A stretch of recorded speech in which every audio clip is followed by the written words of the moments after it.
The French negotiator blamed MPs for the uncertainty around Britain's EU divorce, with the deal agreed between the Prime Minister and European leaders no closer to being signed off by the Commons.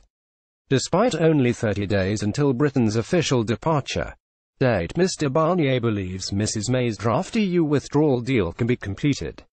His intervention comes after the Prime Minister announced he would seek a short, limited extension to the EU's Article 50 exit clause if MPs once again rejected her Brexit deal and also a no-deal divorce. Speaking on French television, an irate Mr Barnier brandished a report into the potential damage caused by no deal, and said, "Brexit has consequences, and I have said it from the first day of my appointment. The consequences are countless, human and social, for citizens, economic and financial, technical and legal. They are countless.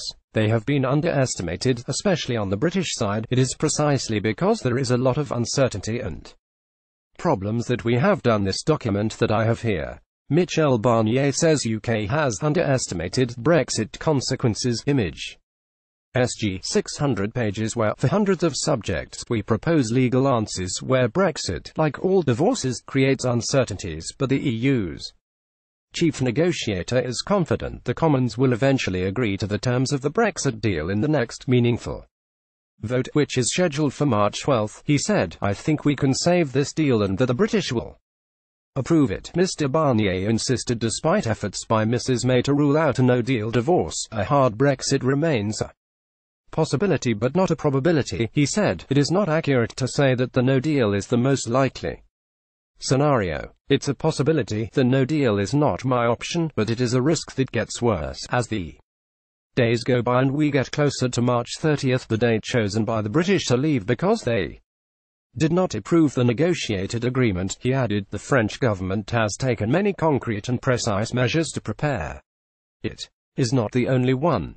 The Irish, Dutch, Belgian government as well. Everyone is prepared for this scenario that no one wants, but we will be ready." Addressing the Commons yesterday, Mrs May announced the next meaningful vote will be held on March 12 and set out the next steps if her deal is once again crushed by MPs. If the Brexit deal falls, MPs the following day will be asked if they support a no-deal Brexit. If MPs cannot form a majority for leaving the EU without an agreement, they will then be asked to vote on a government motion on whether Parliament wants to seek a short, limited extension to Article 50. Mrs May told MPs an extension beyond the end of June would mean the UK taking part in the European Parliament elections. What kind of message would that send to the more than 17 million people who voted to leave the EU nearly 3 years ago now? And the House should be clear that a short extension, not beyond the end of June, would almost certainly have to be a one-off. If we had not taken part in the European Parliament elections, it would be extremely difficult to extend again, so it would create a much sharper cliff edge in a few months' time. An extension cannot take no deal off the table. The only way to do that is to revoke Article 50, which I shall not do, or agree a deal.